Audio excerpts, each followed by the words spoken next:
ඔටුන්න හිමි කුමාරයා නගරයේ සංචාරය කරමින් ඉන්නකොට තමන් පනමෙන් ආදරය කළ ඔහුගේ මියගිය ඔටුන්න හිමි කුමරියට සමාන රූපයක් ඇති වෙලෙන්දියක්ව දකිනව.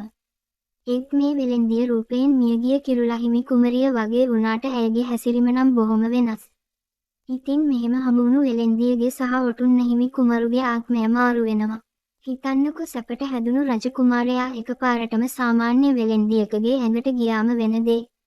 ඒ වගේම මුකුත් නොදන්න කටකාර කෙල්ලෙක් රජමාලිගාවේ කුමාරයෙක් විදියට රඟපාන්න ගියාම මොනවා වෙයිද? ඉතින් අද ඩ්‍රාමා එකේ නම තමයි මූන් රිවර්. අපි දැන් යමු ඒකේ පළවෙනි කොටස බලන්න. ඔටුන්න හිමි කුමරියට කුමන්ත්‍රණයක් නිසා ඛේදජනක ලෙස මිය යන්න සිදු වෙනවා. ඔටුන්න හිමි කුමරුට පුළුවන් වෙන්නේ නෑ ඇයව බේරා ගැනීමට. එම අතිමහත් දුක සහ වෛරය ඔහුගේ පෙනුම සහ ඇඳුම් පැළඳුම් ගැන අන්තවාදී උමතුවක් බවට පරිවර්තනය වෙනවා. මාලිගාවේ වසර 30ක පළපුරුද්දක් ඇති මැහුම්කරුවෙකුට පවා බැරි වෙනවා ඔහුට අවශ්‍ය විදියට ඇඳුම් මහල දෙන්න. මේ ඔටුන්න හිමි කුමාරයාගේ නම තමයි ලීගැන්. ඔහුගේ ඇඳුම්වල වර්ණ ඔහුගේ සමේ පැහැයට දැඩි ලෙස ගැළපිය යුතු අතර ඇඳුම්වල වර්ණය ඔහුගේ කැමැත්තට නැතිනම් කෝපයට පත්වන ලීගැන් ඒවා ඇඳීම ප්‍රතික්ෂේප කරා. ඒ විතරක් නෙමෙයි ඔහු මැහුම්කරු වෙත ගොස් ඔහු විසින්ම නිර්මාණය කරන ලද වර්ණ සංයෝජනයකට දැඩිව අනුගත වන ලෙස අනතුරු ඇඟවුවා. මැහුම්කරුට බැනවැදීමෙන් පසු ලීගැන් පොප්කෝර්න් පෙට්ටියකුත් අරගෙන රාජ්‍ය කටයුතු වලට සවන් දීමට රාජ සභාවට යනවා. ඔහු එතන ඉන්නේ කිසිම සැලකිලිමත් භාවයකින් නෙමෙයි. රාජ්‍ය සභාවේදී වම් අගමැතිගේ නායකත්වයෙන් යුත් උසස් නිලධාරීන් විසින් ඔටුන්න හිමි කුමරුට කුමරියක් තෝරා ගැනීමට ඉල්ලා පෙත්සම් ඉදිරිපත් කරනවා. ඉතිරි කණ්ඩායම වම් අගමැති ඔහුගේ දියණිය ඔටුන්න හිමි කුමරුට විවාහ කර දීමේ මෙම සැලසුම දැනටමත් වටහාගෙන තිබූ නිසා ඔවුන් එයට තරයේ විරුද්ධ වෙනවා. දෙපැත්තේ අය වාද කරන්න ගන්නවා. ලීගැන් සිනාසෙමින් මුඛයට පොප්කෝර්න් කැබැල්ලක් දාගන්නවා. ඒක හැපෙන හඬ ඇහුණ නිලධාරීන් වහාම නිහඬ වෙනවා. කිසිවෙකු ഘോഷා නොකරන බව දකින ලීගැන් වම් අගමැතිගේ දියණිය සමග විවාහ වෙන්න කැමැති බව ප්‍රකාශ කරනවා.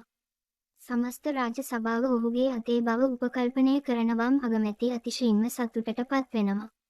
වම් අගමැතිවරයා රාජ සභාව අවසන් වුණාට පස්සේ ඔහු කියන හැම දෙයකටම එකග වෙන ඔහුට බියෙන් සිටින රජුව හමුවීමට යනවා.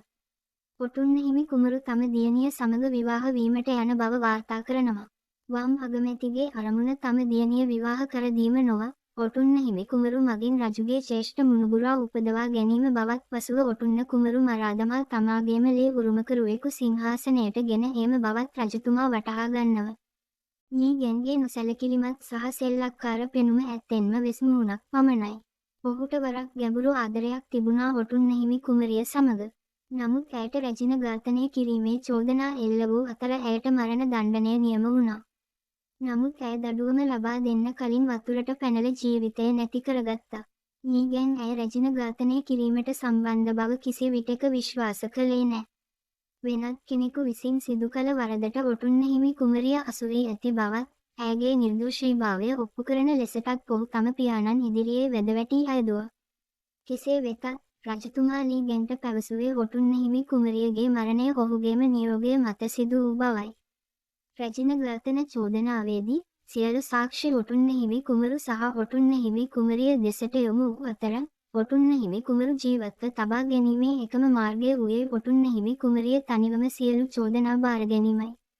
බොහෝ සිතා බැලීමෙන් පසු තම පෙම්වතා සම්බන්ධ කර ගැනීමට අවශ්‍ය නොවූ ඇය නිර්භීතව ශීතල වැවට පැන ජීවිතේ නැති කරගත්තා. ලීගැන් පුවත දැනගෙන එහි පැමිණෙන විට ඔටුන්න හිමි කුමරියගේ සිරුර වැල් ජලයෙන් විකෘති වී තිබුණා. දුක දරාගන්න බැරි වෙන ලීගැන් ඇගේ සොහන අසලට ගිහින් විෂ පානය කර සිය දිවි හානි කර ගැනීමට උත්සාහ කළා. නමුත් මේ වෙලාවේ වම් අගමැති එතනට ඇවිත් ඇන්ගේ අතේ තියෙන විෂ භාජනය විනාශ කරනවා. ඒ අවස්ථාවේ වම් ඇමති ඇත්ත හෙළි කරනවා. රැජින මරා දැමුවේ තමන් බවත් ඔටුන්න හිමි කුමරිය මත වරද පටවා ඇයව මරණයට පත් කිරීමද තමන්ගේ කුමන්ත්‍රණයේ ප්‍රතිඵලය බවත් ඔහු කියනවා. ලීගැන්ට ඔහුව කෑලි 100කට කපා දැමීමට බලාපොරොත්තු වන තරම් වෛරයක් ඇති වෙනවා. මේ කෝපයෙන්ද සතුටු වෙන වම් අගමැති ඔහුගේ අභිලාෂය තවමත් සාක්ෂාත් කරගෙන නොතිබුණු නිසා ලීගැන්ට කිසිසේත් දැන්ම මිය යා නොහැකි බවත් තමාගේ දියණියට හැර ලීගැන් ආදරය කරන සියලුම කාන්තාවන්ව තමා මරා දමන බවත් කියනවා. ඉතින් මේ දේ සිදු වෙලා දැන් වසර 5ක්. එදා ඉදන් ලීගෙන් බාහිරව සෑම විටම සෙල්ලම්කාර කොල්ලෙකු ලෙස පෙනුනද සැබෑවටම ඔහු රහසිගතව මීට වසර ගණනාවකට පෙර සිදු වූ රැජිනගේ මරණයේ සත්‍ය සොයන්න කටයුතු කළා. නමුත් සෑම විටම ලීගෙන් හෝඩුවාවක් සොයාගත් විට එම හෝඩුවාවට සම්බන්ධ අය අද්භූත ලෙස මිය ගියා. මේ සියල්ල වම් අගමැතිගේ ක්‍රියා බව හොඳින්ම දන්න ලීගෙන් සාක්ෂි සෙවීම දිගටම කරගෙන ගියා. මේ සියල්ල පැහැදිලි කිරීම සඳහා අපිට වම් අගමැති බලය පැහැර ගැනීමට ඔහුගේ සැලසුම ආරම්භ කළ මුල් කාලය දක්වා ආපස්සට යන්න වෙනවා. අතීතයේ දෙස ආපසු හැරී බලන විට වම් අගමැති රැජින ඝාතනය පමණක් නෙවෙයි කරලා තියෙන්නේ. කලින් හිටපු රජතුමාව පවා ඝාතනය කරලා තියෙන්නේ මේ වම් අගමැති විසින්.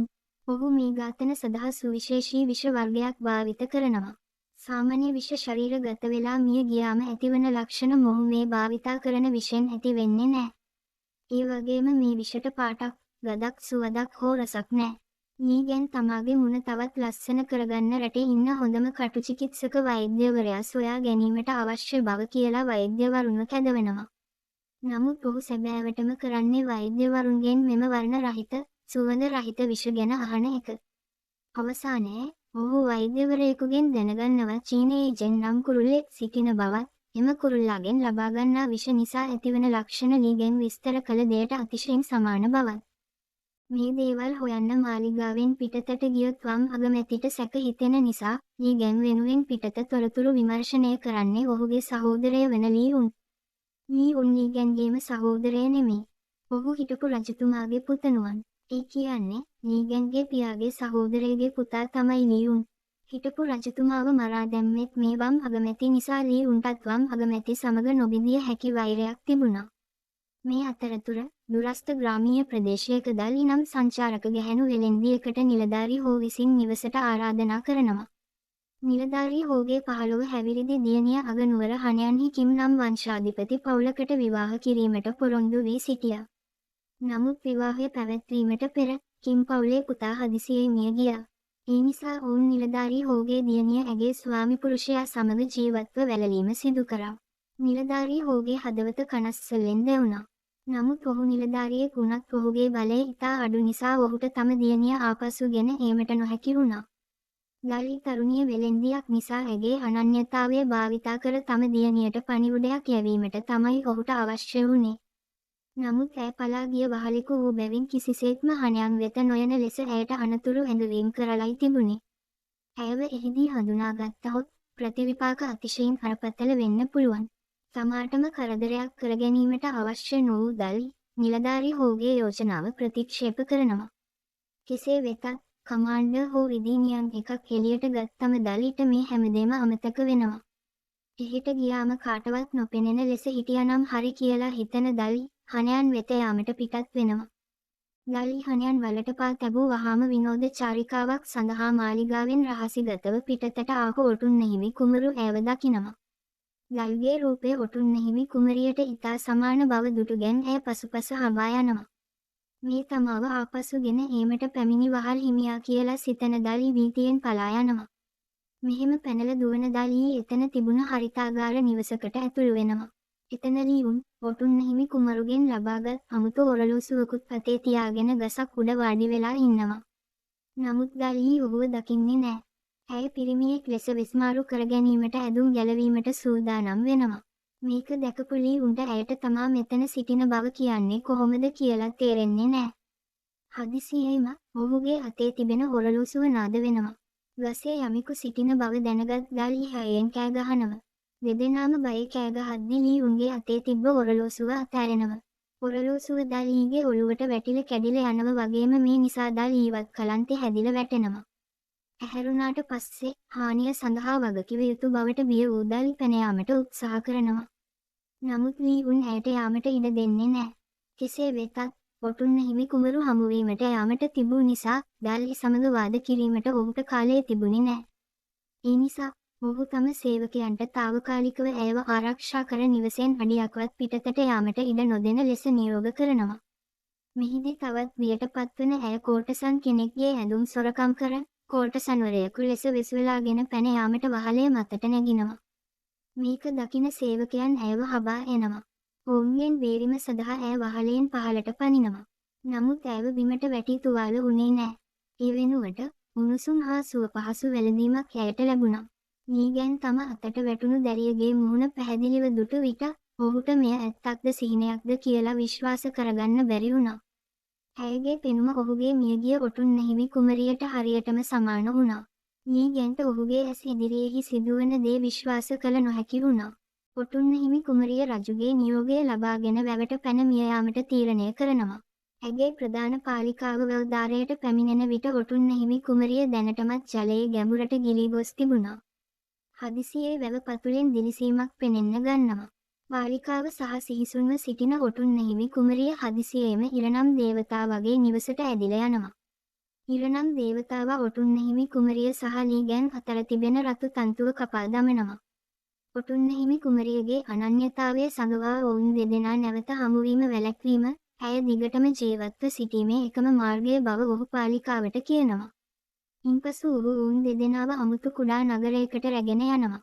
ඔටුන්නහිමි කුමරිය නැවත අවදි වෙනකොට ඇයට ඇගේ සියලු මතකයන් අහිමි වී තිබුණා. පාලිකාව ඇයව බේරා ගැනීමට අවශ්‍ය නිසා බොරුවක් නිර්මාණය කරනවා. ඇය මුලින් හණයන් වලින් පැනගිය වහලෙකු බවත් කිසිදු අවස්ථාවක එහි ආපසු නොයා යුතු බවත් පාලිකාව කුමරියට පවසනවා. මේ නිසා සියලු දේ හොඳින් විසදේ කියලා පාලිකාව සිතනවා. නමුත් අනපේක්ෂිත ලෙස ඉරනම් දේවතාවා ඔවුන් අතර රතු තන්තුව මුද්‍රා තැබීමෙන් පසු ඔවුන් අතර ආකර්ෂණය තවත් ශක්තිමත් වුණා. මෙවර දාලි කෙලින්ම ඔටුන්නහිමි කුමරුගේ අත්වලට වැටීම එයට පැහැදිලිම සාක්ෂිය වුණා.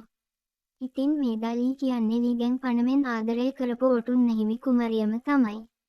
නමුත් ඇයට අතීතයේ සිදු වූ කිසි දෙයක් මතකයේ නැහැ. දාලිගේ මුහුණ දැකපු ලීගැන් තවමත් ඉන්නේ තිගැස්සීමෙන්. මොහොතකට ඔටුන්නහිමි කුමරිය කිසි විටක ඔහුව අත්හැර ගොස් නොමැති බවක් ඔහුට හිතුණා. නමුත් දාලයිට ගැන කිසිදු හැඟීමක් නොතිබුණු නිසා ඔහු මෙතරම් කලබල වී සිටින්නේ ඒ කියලා ඇයට තේරුණේ නැහැ. මෙහෙම තිගැස්සිලා හිටපු ලීගැන් දාලීව බිමට අතාරිනවා. මේ අවස්ථාවේදී ලීඋන් ඔහු ඉදිරියේ සිටින පුද්ගලයා පැන යාමට උත්සාහ කළ දාලී බව වටහා ගන්නවා. දාලී සියලු දෙනාට ඇය වෙලෙන්දියක් ලෙස ඇගේ අනන්‍යතාවය පෙන්වා එතනින් කඩිනමින් පිටත් වෙනවා. ලීඋන් ඇගේ බෑග් එකකින් ලිපියක් වැටෙන බව දැක එය අහුල ගන්නවා. ඇය ස්වාමි පුරුෂයා සමග ජීවත්ව වළලන ලද කාන්තාවකට පැන යාමට උපකාර කිරීමට සැලසුම් කරන බව දැනගන්නවා. නමුත් මෙය ඇයගේ නිර්භීතකම අගය කරන්නට වෙලාවක් නෙමෙයි. මොකද මේ දේ කිරීමෙන් ඇයව අනිවාර්යෙන් අනතුරකට පත්වෙන නිසා. ලීගැන්ද මෙය ඇසූ විට ඉතා පුදුම වුණා. කොරියානු රටේ මිනිස්සු පවිත්‍ර කාන්තාවන්ට ඉතා ගරු කළ අතර කාන්තාවන් ඔවුන්ගේ ස්වාමි පුරුෂයන් සමග ජීවත්ව වළලනු ලැබීම සාමාන්‍ය දෙයක් වුණා. එය වෙනත් කෙනෙකුගේ පෞල් කාරණයක් නිසා දාලි මේ කරන්න යන දේ සිදු නොවිය යුතු දෙයක්. විශේෂයෙන් මේ පෞල වංශාධිපතියන් නිසා සාමාන්‍ය පුද්ගලයෙක් වන දාලීට මෙම ගැටුමින් ජයග්‍රහණය කිරීමට කිසිසේත් හැකියාවක් තිබුණේ නැහැ. මේ දෙයින් දාලි අනතුරකට පත්වෙන්න පුළුවන් නිසා ලීගැන් සහ ලීඋන් ඇව බේරගන්න කිම් පවුලේ නිවසට යනවා. මේ වෙනකොටත් දාලි රහසිගතව නිලධාරී ඔහුගේ දියණිය රැගෙන යමින් සිටියා. නමුත් කිම් පවුලේ සේවකයන් විසින් ඇයව අල්ලගන්නවා. මෙතනට පැමිණෙන ලීඋන් සේවකයන් පළවා හැර දාලි සහ නිලධාරී ඔහුගේ දියණියට පැන යාමට කාලය අරගෙන දෙනවා. දාලි දැරියවත් අරගෙන නගර ගේට්ටුව ළඟට යනවා. ඒත් එතනදී වෙන්නේ කවුරුත් නොහිතපු දෙයක්. කිම් පවුලේ අයව දැනුවත් කරපු ලීගැන් ඔවුන්වත් අරගෙන එතනට ඇවිල්ලා ඉන්නවා. ඉතින් ඔවුන් දැරියව නැවත රැගෙන යනවා. දැරියව නැවත රැගෙන යනවා දැකපු දාලි ලීගැන්ට බනින්න පටන් ගන්නවා.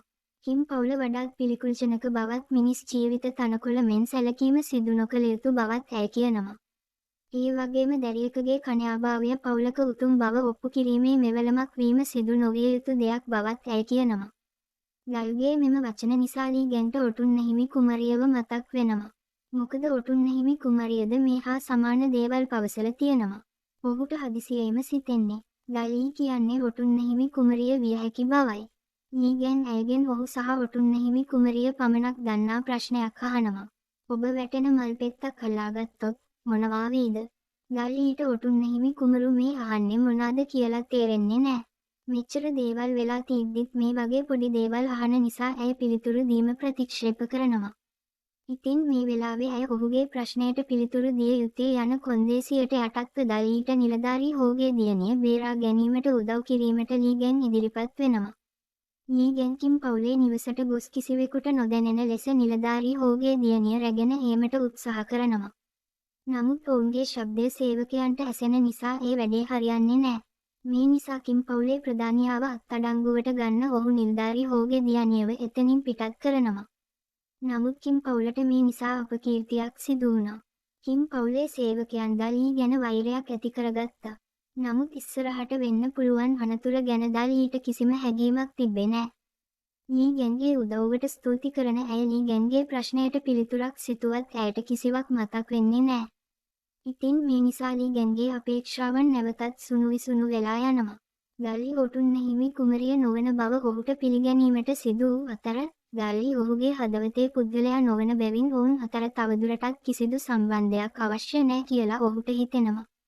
මේ වෙලාවේ ඔටුන්නහිමි කුමරිය සමග ගත කරපු කාලය මතක් වෙන ලී ගැන් කඳුළු හෙලීමට පටන් ගන්නවා. මේක දකින දලී නොදැනුවත්වම එය පිස දැමීමට අත දිගු කරනවා.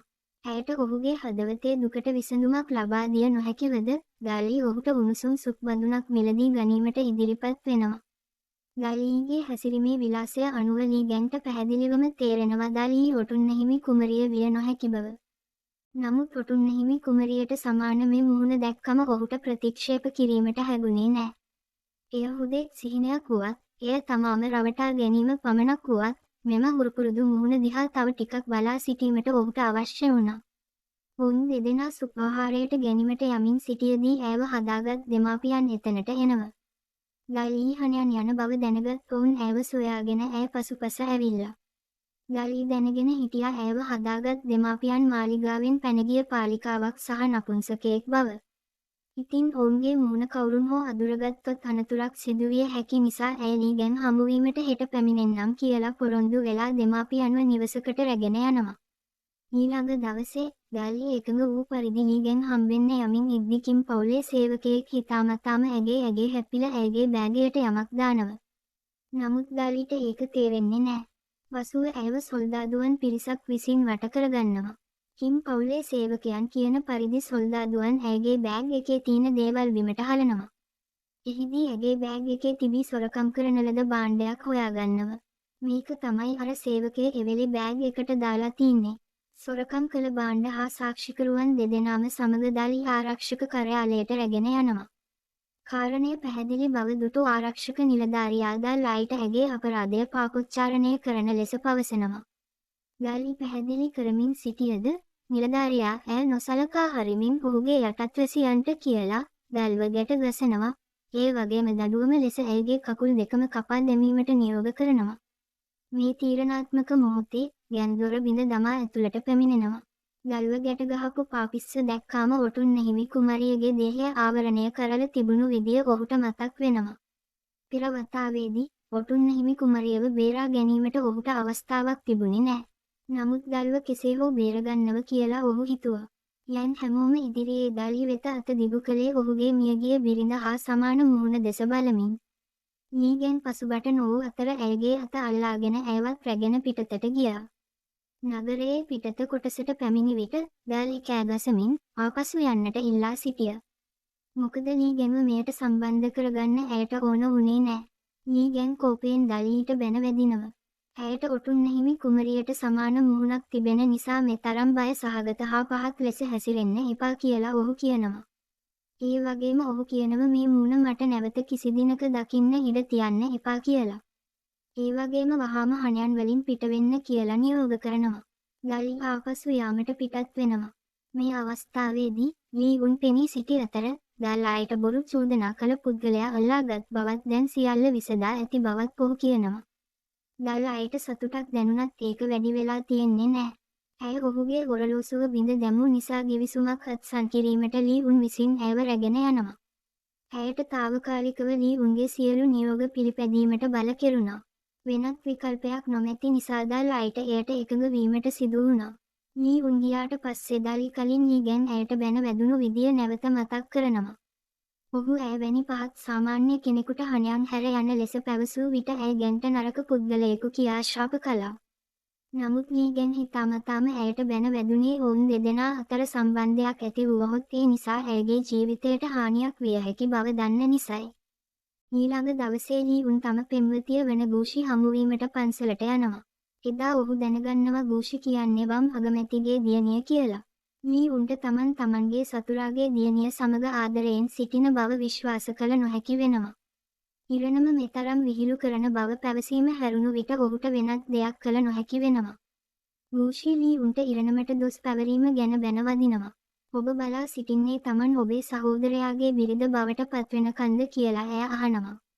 ඇය ඔහුට මෙම අවස්ථාවෙන් ප්‍රයෝජනගෙන ඔහුට අයිතිව තිබූ තනතුර නැවත ලබා ගැනීමට කුමන්ත්‍රණයක් සිදු කරන ලෙස උපදෙස් දෙනවා.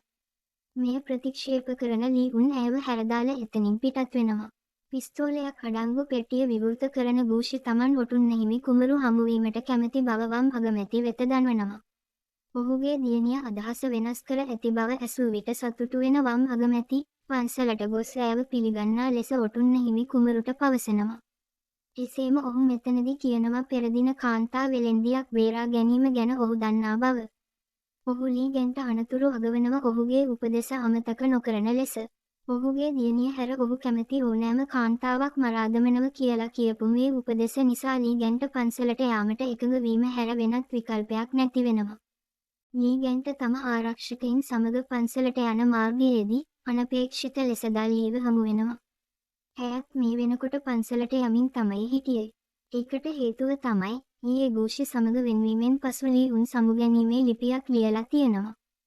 තමන්ගේ දුක යටපත් කරගනිමින් ඔහු ගූෂිට ඔටුන්නහිමි කුමරිය බවට පත්වීමට සුබ පතල තමයි මේ ලිපිය ලියලා තියෙන්නේ. වසුව ඔහු දල්ලි සොයාගෙන ගූෂි වෙත ලිපිය ලබා දීම සඳහා පන්සලට යන ලෙස ඉල්ලලා තියෙනවා. අහම්බෙන් ගෙන් හමු වූ විට ඔහු තම පෙම්වතිය රැගෙන ඒමට පන්සලට යන බව දලි දැනගන්නවා. ටික වේලාවකින් කණ්ඩායම පන්සලට පැමිණෙනවා. ගූෂි ඔහුව පිළිගැනීමට පිටතට එන්නේ නැහැ කියලා දැක්කම ලී ගැන්ට තරහ එනවා. නමුත් දලි ලීගෙන්ගේ බිරිඳ ඉතාමත් ලස්සන රූ සුන්දරියක් වගේ නිසා ඇය ඔහුව පිළිගැනීමට පිටතට නොපැමිණීම සාමාන්‍යයි කියලා කියනවා. ඒක ඇහුණු ලීගෙන් කෙලින්ම කියනව ඊට වඩා ඔයා ගොඩක් ලස්සනයි කියලා. මේ දෙයින් දෙන්නටම චුට්ටක් ලැජ්ජ හිතෙනවා.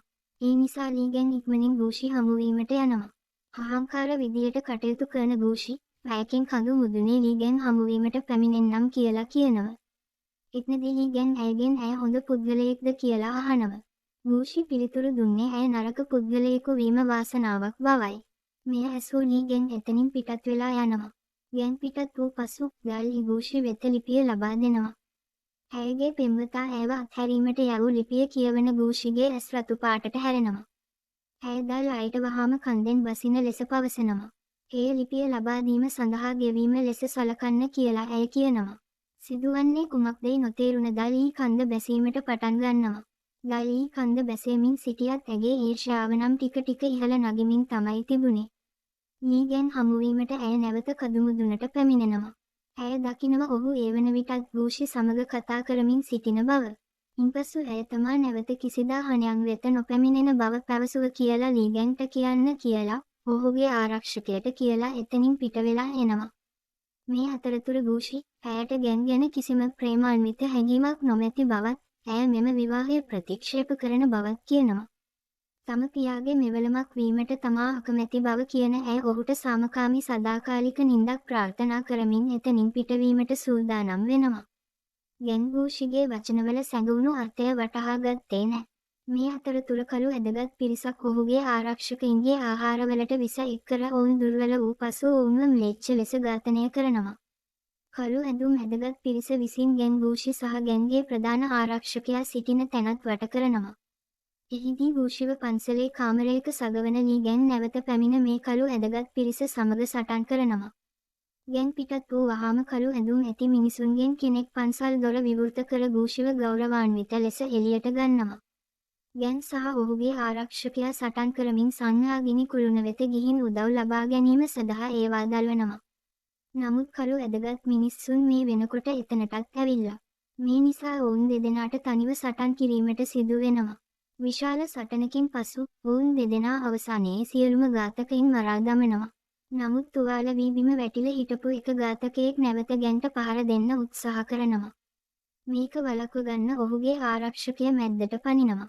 මේ වෙලාවේ ගූෂි මෙතනට ඇවිත් ආරක්ෂකයට වගේම ගැන්ට වෙඩි තියනවා. මේ උණ්ඩේ වදින ලී ගැන් කදුමුදුනෙන් පහළට වැටෙනවා. ඉතින් මේ විදියට තමයි අද කොටස එවර වෙන්නේ. හරියටම හෙට සවස 5ට දෙවෙනි කොටසෙන් හමුවෙමු.